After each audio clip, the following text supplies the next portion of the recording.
Back to 10. No, we're definitely on 11 tonight. Going to go through head coverings. And so this, at least last week, was easy. So as we come into chapter 11, I think I mentioned last week that chapters 11 through 14 deal with worship concerns. And in the first place, it is about women and men in worship services, we might say, and head coverings. Then the second, beginning in verse 17, going through the end of chapter 11, is going to be concerns about the Lord's Supper and corruptions that were happening then. And then in 12 through 14, it's specifically about the use of miraculous gifts, containing what I think is the climax of the book is chapter 13, but how that implements itself in treating one another in worship services. And so all of them are considered, come around this idea of the worship service. A couple of times in the context, he mentions when you come together. And that's how we know that he's dealing with the worship concerns. And so he commends them, first of all, in verse 2, that they have accepted these traditions that he has been teaching them. We looked at how that word tradition can mean, it has the idea of passed down or handed down. And so on one side, you have certain things that are handed down that are not law, that are just, the good ideas or the way we've always done them, you might say. And then on the other hand, you've got those things which are delivered by God first through the Holy Spirit to these men who are then teaching. This would be the gospel or the teaching of God. And so in some cases in the New Testament, tradition is used as something which we should not divide over, because he's talking about those ways which we have inherited from the generations before us. But on the other hand, sometimes he's talking specifically about the doctrine of God. And here, I believe he's talking specifically about the doctrine of God. However, it's not 100% clear, because he deals with, in this context, custom, practice, habit. Those things take up, or you usually fall in the realm of the non-binding traditions, we might say. So which one is he talking about? I think he's talking about specifically the binding traditions which were delivered from God first, but he may not be. He may simply be commending them for following a good pattern which they've received.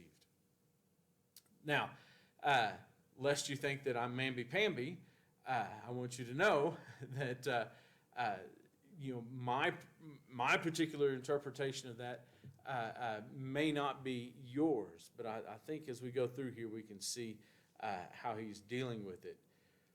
Again, I don't. This context, these 16 verses, or actually 15 verses from verse 2 to verse 16, are considered by most to be the most difficult passage in 1 Corinthians. There are some who've suggested that this is the most difficult passage in all the New Testament.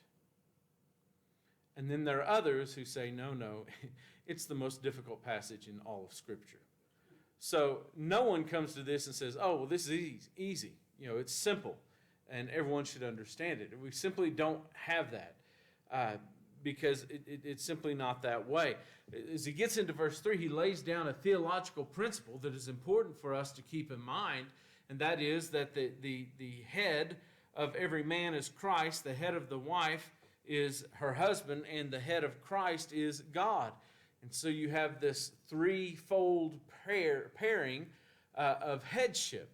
And that's important, because when we talk about the head, remember the word, in fact, I still have it here on the deal. It's this word kephale, which is head. It's our physical head. But it's not used, obviously, as a physical head here, is it? The wife's head is not a person. So it's being used in what we would say is a metaphorical sense. And so the metaphorical sense can be that it is the source of something, like the headwaters of a river, the source of that river, the head of the family, the source of the family. It can also be used as something that is preeminent or foremost. We might say the head of the department, or something like that. Or the idea of authority is a third metaphorical use, that one has authority over another. God has authority over Christ. Christ has authority over man, and man has authority over woman.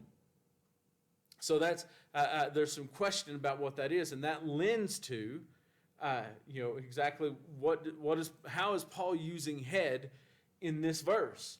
Because that later, whenever he says dishonors the head, he's not talking about, again, the physical anatomical head. He's talking about the metaphorical head, which is over him. So it's important for us to understand which of these metaphorical senses, or is there another one that he might be talking about? Another thing that leads to or lends to the difficulty of this passage is the difference between aner and gune. And so remember, aner is a physical male, and gune is the physical female. It's a male and female. So in the Greek, oftentimes you'll see the word anthropos. That's where we get the word anthropology, which is the study of humankind, right? And so anthropos is a generic term, which means humankind. And in a lot of contexts, it'll talk about the man did this, the man did that, and it uses the word anthropos, which is the generic term for mankind. And we usually, in English writings as well as foreign languages, many times when we don't know the specific gender of a person, we fall back to the masculine, right?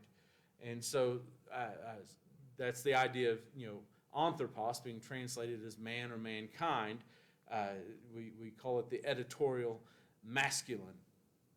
And so if you don't know the identity of someone and you're referring to them, we generally use he, his, or him in the masculine. Now, in modern times, that's more frowned upon than what it has been, because apparently we can't discern that in the last 30 years. And so most writings in the last 20 years, but especially the last 10, you have to put he/them, or he/her, or she.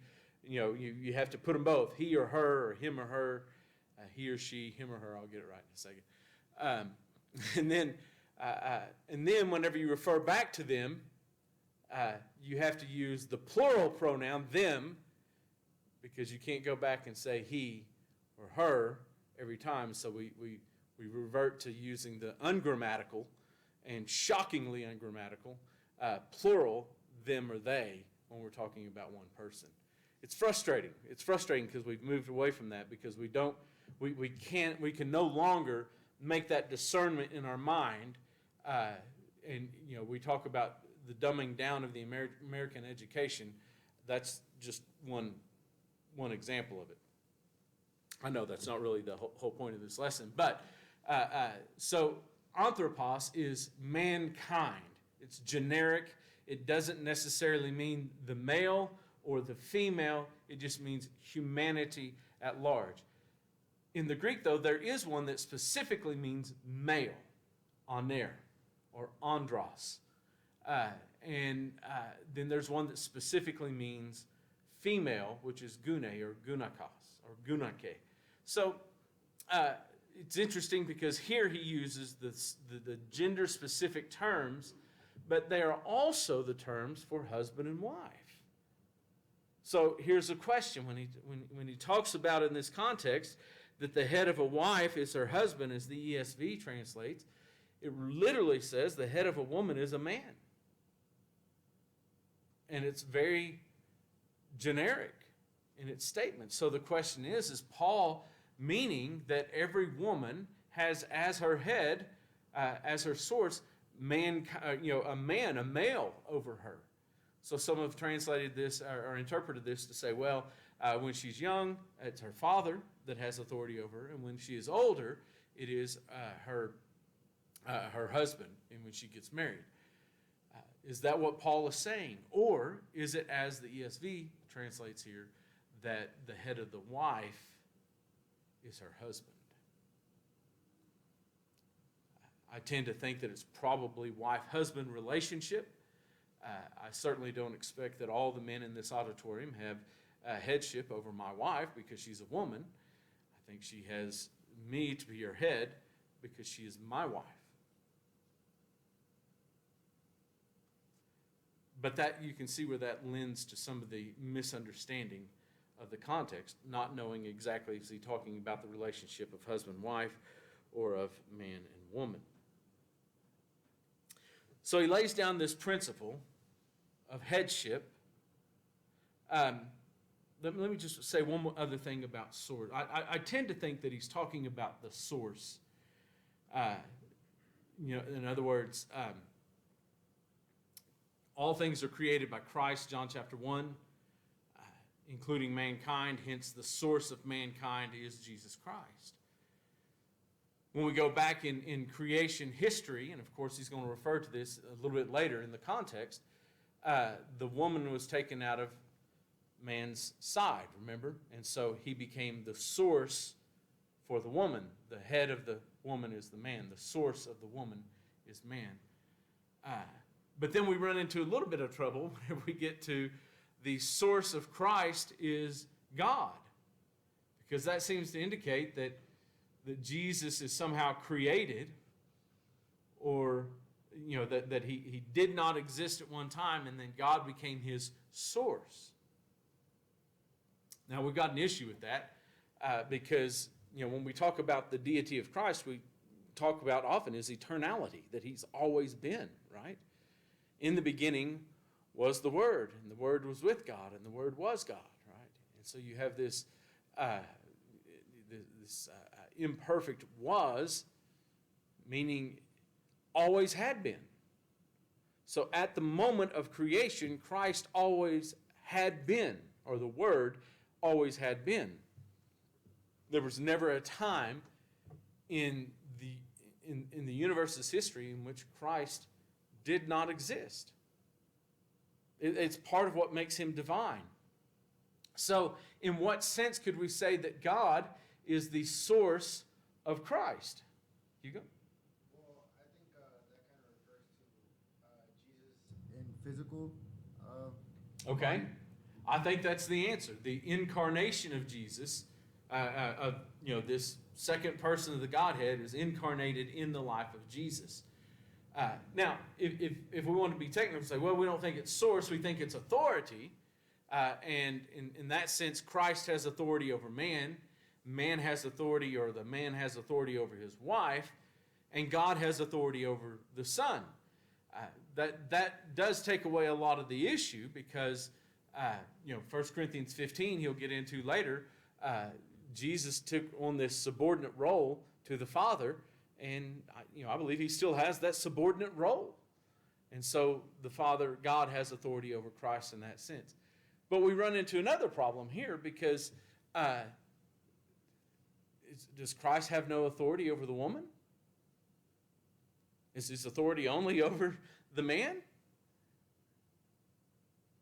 That's why I tend to think that it's more towards source, but neither one of them's without a question. If we read it critically anyway. So, based upon that principle, then in verse 3, he says, For every man who prays or prophesies with his head covered dishonors his head, but every wife who prays or prophesies with her head uncovered dishonors her head, since it is the same as if her head were shaven. Okay, so in these two verses, he lays down this principle of head coverings, right? In verse 4, every man who prays or prophesies with his head covered. Now, the word covered here is not actually in the original language. It says who prophesies or prays down from his head. That's the literal what's the down from his head. Okay, well, what is down from his head? Right? That's the question. because down from his head just it signifies something's coming down from his head. So there's a guy named Beasley Murray who suggests that it's talking about man's hair. Obviously, later on, he's going to get into man's long hair. And he says that here it's the idea of the long hair of a man who's trying to make himself look like a woman, and that really it has a view toward feminism and homosexuality. I disagree with him. I don't think that's what he's talking about at all. I think this is talking about a covering that is on his head. The ESV obviously believes that because it translates it cover, to cover his head. And so it's talking about some sort of a cloth covering. So in the Greek world, which predates the Roman world, the Greek world, it was a disgrace for a man to pray or prophesy or sacrifice with his head covered. In the Roman world, though, it was a disgrace to pray or prophesy with his head uncovered. And so there's this question about, is where did this practice come from of covering the head? And most believe that it was the Romans who would, grab their toga and they would pull up over their head as this, and it was the capite velato in the Latin, the covering or the head covering, and then they would continue to pray at that point. Some have suggested that Paul is pulling it from the talit of the Hebrew, where the Jews would have this, we refer to it as, translated as the prayer shawl, the talit, and they would, when men would pray, they would put on the prayer shawl, and that Paul has a reference to the Jews, this old Jewish tradition. The problem with the reference to the talit, though, is that it doesn't arise until much later, long after Paul. Even today, the kippah or the yarmulke that you see, if you're to go to the Western Wall, when I was in Jerusalem a couple of years ago, and we went to the Western Wall or the Wailing Wall, and it was at night, and this was the most holy site of all the Jews. And the reason why it was holy was because it was the closest thing to the temple that still existed in Jerusalem. And even though it wasn't built by Solomon, it wasn't really built as part of the temple, it was still the closest in proximity to the temple. In fact, there was this mountain here with a great plateau, and the temple was built up here, and Herod the Great came in and said, you know what, you need a bigger mountaintop. So he built this wall like this and backfilled it with dirt to make a bigger plateau and enlarge the size of the temple. He thought that would make them love him. It didn't. So when the Romans came in and destroyed the temple and threw the rocks over the wall into the streets below, now what's left is this wall, and that is referred to as the Western Wall or the Wailing Wall. But if you want to go to the Wailing Wall, and in the cracks in the rock there are pieces of paper that are rolled up that people have written prayers on and rolled up their prayer, and they've stuck it in the cracks in the wall. And if you want to go put your prayer in the crack in the wall, or if you ever go up to the wall, here's this massive wall, and about 5 feet up there's this discoloration of the wall right there. You know what that is? Huh? Kisses? Sort of. It's forehead grease, because when the Jews stand and pray, you've seen them do this, and they touch their forehead to the wall, and it collects dirt. And so there's this discoloration on the wall.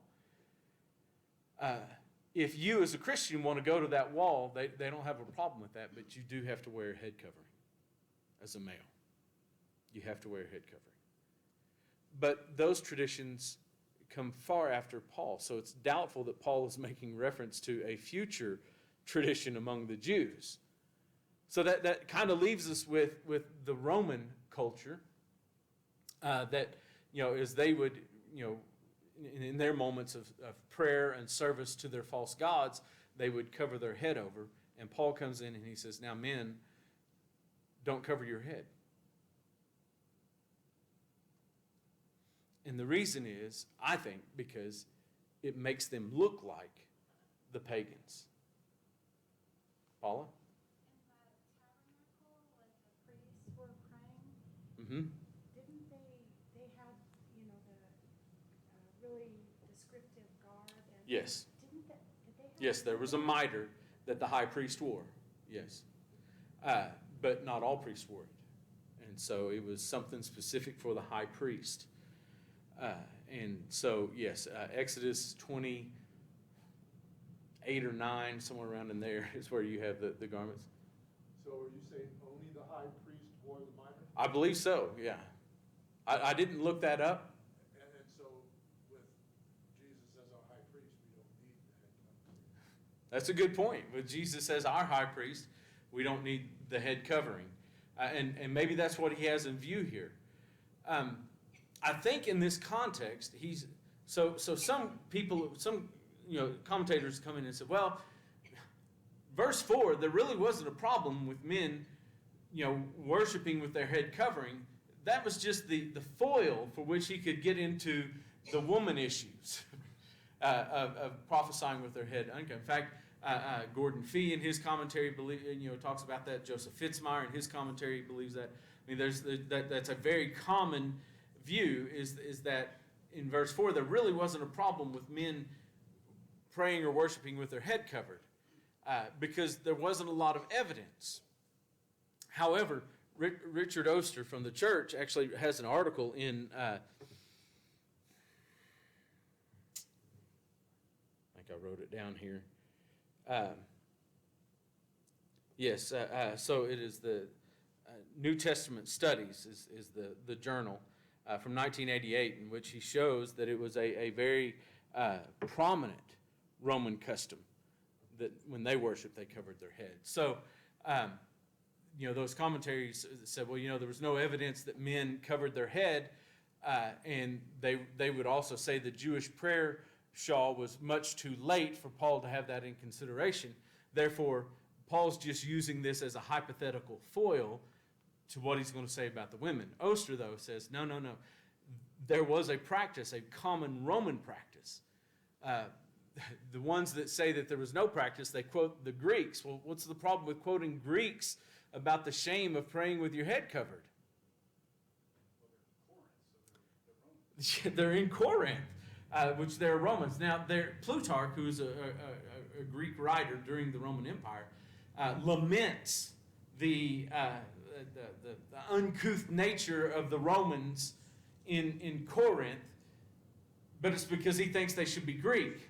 Because when he was growing up, they were Greek, and he didn't like the fact that the Romans were there now, and he basically just didn't like the Romans. But if they quote that, saying, look, he couldn't believe that they would pray with their heads covered, that's not because it was a bad thing. It was because in his mind, he was more Greek or Hellenist than he was Roman, and therefore that was one of those things that he looked upon as the Romans as being uncouth. But it really doesn't matter where it comes from. Paul's point is, for the men, don't wear the covering. Don't have anything coming down from the head when you pray, because that brings dishonor or shame. And so we're introduced to this term. It's going to be used at least 3 times in this context. But it is the difference between glory and honor. And so you've heard of cultures that are cultures of shame and honor. Think of Japanese. Think of Islamic countries, where it's all about shame and honor. Shame and honor. Which one is it? You want to seek honor. You want to avoid shame. That's not new to 20th century or 19th century. That's what's happening here in Corinth. Roman culture was very much big on shame and honor. Remember, we talked about in the beginning of 1 Corinthians how prestige and power and status was important to the folks at Corinth, shame and honor was also very important to them. And they did not want to be ashamed. And so Paul says, look, guys, don't cover your head when you worship because that's shameful or a dishonor or disgrace. Paula, did I see your hand up again? Oh, no, I just scratched, but sure, I'll Oh. ask it. No, if you were just scratching, let's go on. Well, it was my head that was. Okay. So, do you know why? Like, why would simply covering your head bring shame? So that's a good question. And there are two basic answers. One is that God created it that way, and the other is that the culture created it that way. Personally, I believe it's culture. It was a cultural thing. And what he's saying is, because the culture is when they worship their false gods, men covered their hair or their heads, therefore you don't do that because you don't want to look like those people. Okay. But then we get into the second verse, or verse 5, the second verse in this particular context. But every wife who prays or prophesies, and notice he equates, it's almost word for word about the men. Every man who prays or prophesies, every woman who prays or prophesies, his is with his head covered, hers is with her head uncovered. Still, the result is the same, dishonor or disgrace. And disgraces his head. And I think the head here, again, is not the anatomical head, but it is the metaphorical head. For the man, he disgraces Christ. For the woman, she disgraces her husband. Okay? So, the best comparisons, the ISBE, the International something Biblical Encyclopedia, I don't remember what the S is, Standard, there we go, International Standard Bible Encyclopedias, ISBE. They said that in Corinth it was very common for the prophetesses of the false gods. The gods in Corinth, or the temples, the foreign false temples in Corinth, they kept a cadre of women there, basically as prostitution. So when you would come and give your sacrifices and money to the temple, then you could have one of the women, a prophetess. They were prophetesses. We would more liken them today to a prostitute. And it's said that they would go throughout the streets of Corinth with their heads uncovered, with no veil on, to show that they were a prophetess, that they had some authority in their particular religion. And so many have come here and they said, well, see, what's happening here is women who would cast off their veil would liken themselves to the prophetesses of the false gods, the prostitutes. And therefore, it would be like, you think of, I've obviously never, as far as I know, seen a prostitute in real life, but I've seen them on movies and television shows, and they're on the streets and they're dressed a certain way. But if that was the way a prostitute dressed, and my wife wanted to dress like that and stand on the same street corners that they normally would, that would associate her with a lifestyle that is impure and unchaste. Okay? Roy Deaver, in his Ascertaining Bible Authority, and this is kind of a dated source, because he says, what does this mean for Fort Worth in 1969? But I think the principle is the same. He said, if tomorrow every prostitute in Fort Worth, Texas decided that they were going to wear a red purse on their right arm to be identified as a prostitute, that it would be sinful for a Christian woman to buy a red purse and wear it on her right arm, because it would immediately identify her with the unchaste, with the impure, with these false religious prophetesses and so forth. So, and I think the principle that he is espousing is right. I do think that is the principle that is here. But even that understanding is not perfect with some of the things that he does deal with in the context. Now, he does use the word uncovered here in verse 5, with her head uncovered. It is obviously used as the opposite of the man's covered, even though covered is not in the original language or original text. Here it is in the original. I find it interesting. The root word for this is kalupto, and so we get, for example, our word apocalypto, which means I reveal. Okay, so kalupto is the word for hide or hidden. I hide it, and apa means away from. So away from the hidden, we might say apocalypto. Well, this is katakapalupto, which is the idea of to cover over and intensified by the preposition kata. So it's way covered over, we might say. And so there's this picture of her being not covered over, and therefore she dishonors her head, since it's the same as if her head were shaven, or literally if it were cut. The word shaven here is not the word shave, as that we see in verse 6, for a wife to cut off her hair or to shave her head. That word shave there, that's not the same word that's used in verse 5. In fact, the word shaven in verse 5 is the same as cut her hair in verse 6. And so it's just the idea of cutting their hair. So what is our hair?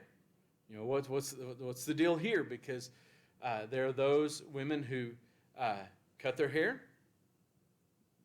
some who don't cut their hair.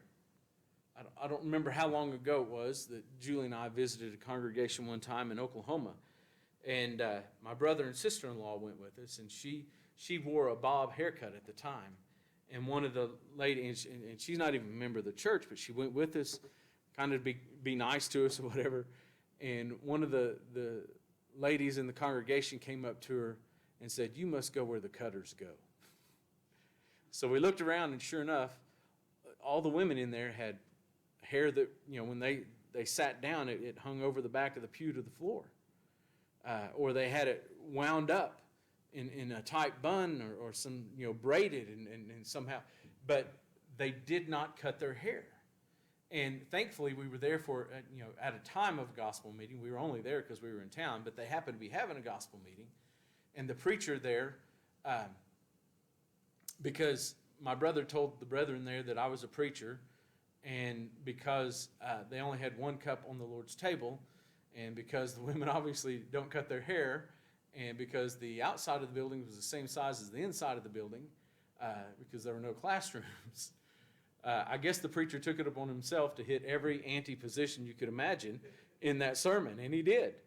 I remember telling Julie, because there was a cloth over the Lord's table, and it came up, and you could see the circle was about this big, and I said, "I think they only use one cup. Let's sit at the front." So we did. We sat right here. There's like one other person ahead of us. So when it came time to the Lord's Supper, they started over here, went all the way back, came over here and back, and came up to us. And there was an oil slick on the top of the juice by the time it got to us. And there was every shade of lipstick all the way around. You just twisted it to what matched yours and drank. It was a bit disconcerting to us because it was a tradition way out of our comfort zone. But say all of that they did not cut their hair. But he did mention in that service, our sermon, why women are not to cut their hair. It says here that it's a disgrace for her to cut her hair or to shave her head. Think Sinead O'Connor. So, is it wrong for a woman to cut her hair? I think most women in here cut their hair some, right? And then it's a disgrace for a man to have his head covered. And later he says that her hair is given to her for her covering. I guess that means only Sam Dunham can pray in this audience, right? Because he's missing his covering. Right? Okay, so these are questions whenever when we get down into the specifics of this, we have to understand Paul is dealing with cultures, with the customs of the culture, right?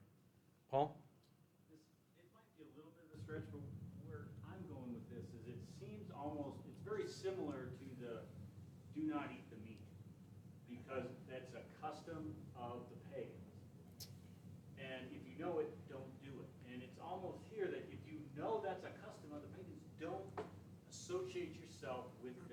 Right. Because it misrepresents the church.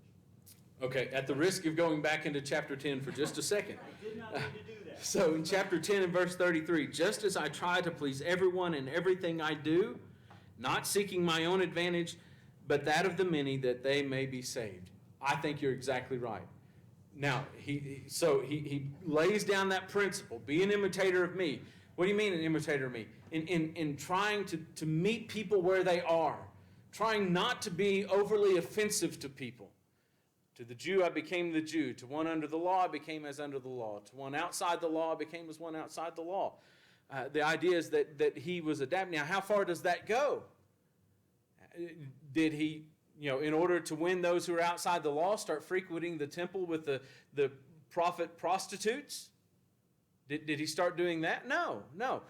Insofar as living as a Christian under the, as God would have us to live, we will make those changes. But that doesn't mean we can make any change we want. It's simply accommodating for the many. And that's what we're trying to do, is save the many. And if we engage in the same riotous living that we once did, how will we ever convince our friends that there is a new and better way? You remember in 1 Peter 4 and verse 4, he says or verse 3, he says, look, the debauchery and the sin and the things that you once walked in, he says, now your friends, your old lifestyle buddies, they think it's strange that you don't walk with them into the same flood of rioting or debauchery that you used to. In other words, they see a change in your life. Oh, well, you should have kept doing all those things to become all things to all men. No, there's got to be a change in the life. But what that does mean is yet that you can still talk to those friends and associate with them, not into the same flood of debauchery that you used to, but you can still be concerned about their families and their children and wonder how things are going at work. Those are all perfectly acceptable things to do. And so here's Paul. I think you're right, Paul Nikolai, that Paul is saying how we live is going to impact our influence. And in this case, whether or not we're wearing the head covering. Verse 6, for if a wife will not cover her head, then she should cut her hair short. Now, another thing that some people see might be going on here is in Christianity or in Christ, there's neither male nor female, right? Bond nor free. For we're all one in Christ Jesus, Galatians 3 and verse 28. And based upon that, some think that these women, they're saying, hey, there's no male, there's no female anymore, we're all one. And he's prophesying and praying. I've got a prayer and a prophecy too. He's doing his without his head covered. I want to do mine without my head covered. And so the idea is maybe she is casting off the gender role and trying to make equal. And maybe that's true. Maybe that is what's happening. Paul says when you do that, you're dishonoring your head. Terry? And if that was happening back then, with a lot of people coming into church, I think women with a covering on her head and distinguishing from her husband, who she walks into church with, they show that they're the true believers. They show they're obedient. They show, and if you don't, if you're like you said, a woman comes in and says, I want to be myself. And that very well could be what's happening. Yes. Let's go a little further, though, because I want to get through a little more of this.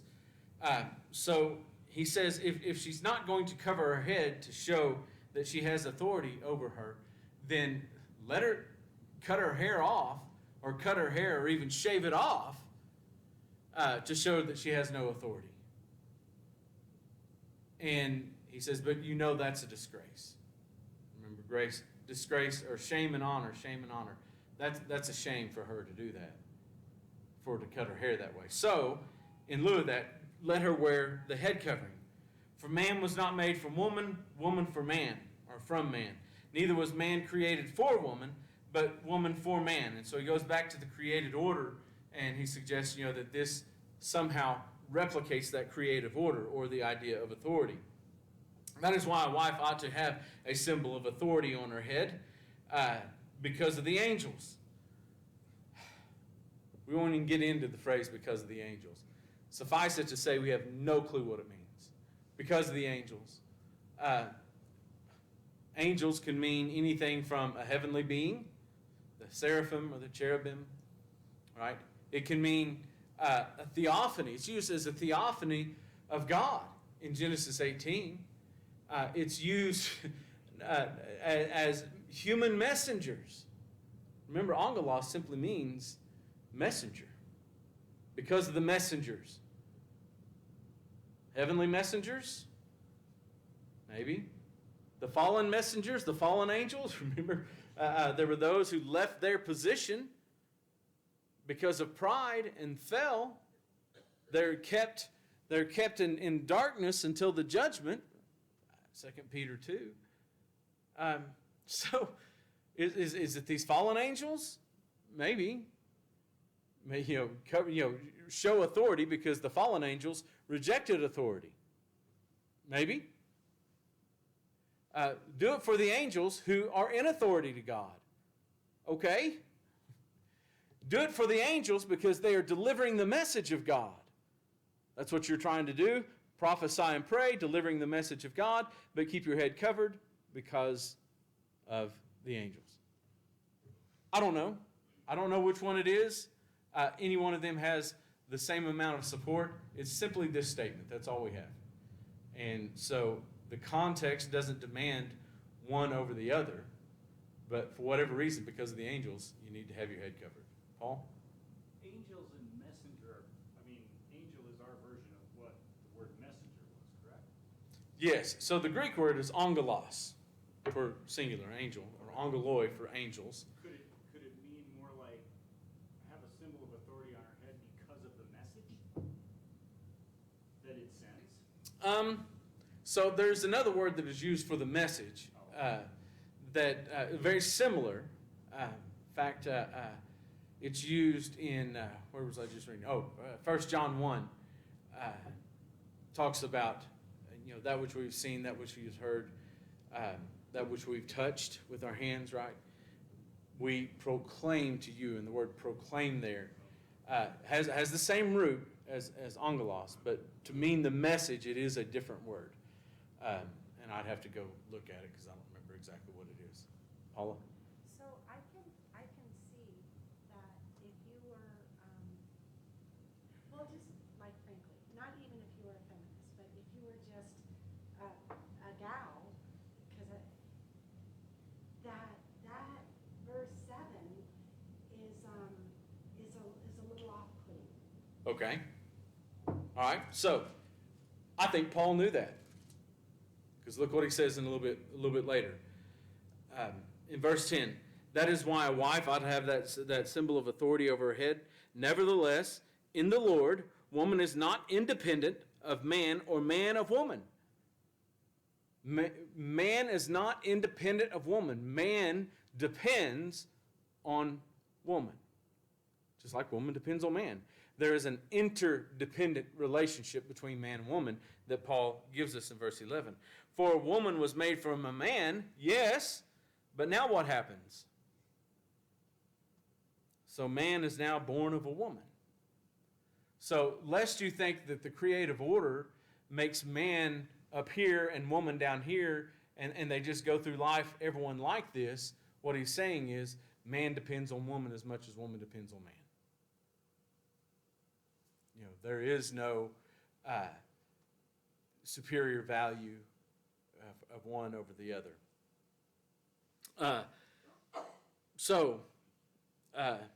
Then he says, all things are from God. There's the overriding principle. All things really come from God. The source of all things, we might say, is God.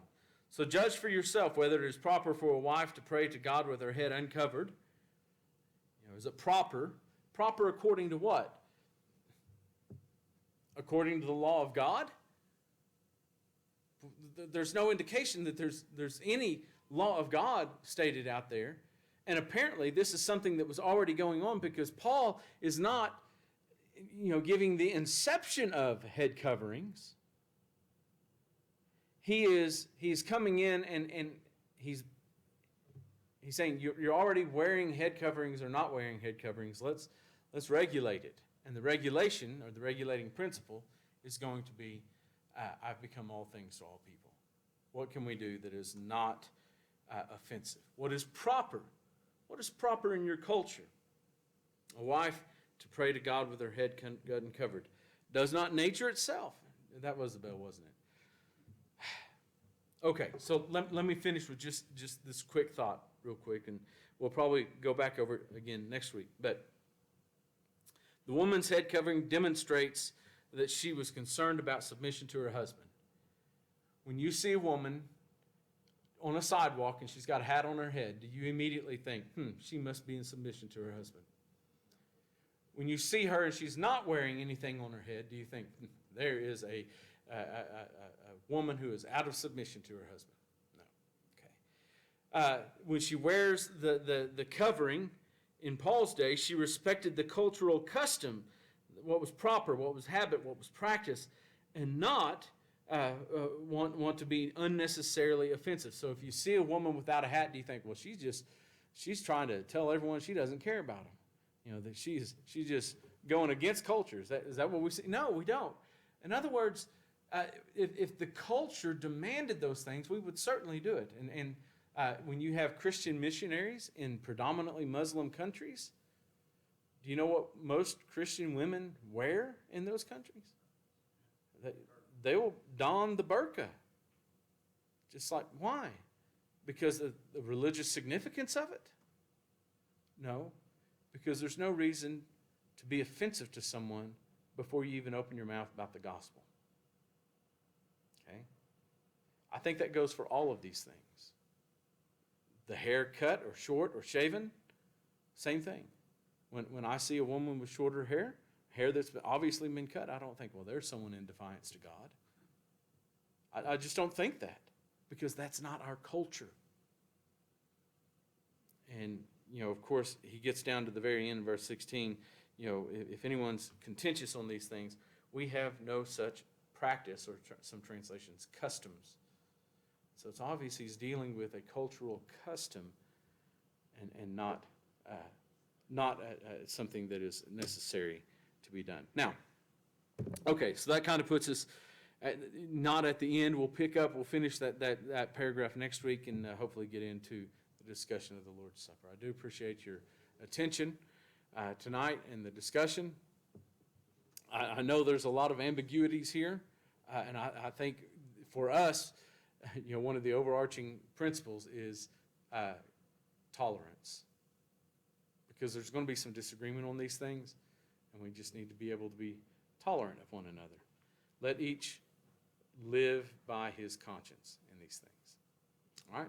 Let's pray as we finish.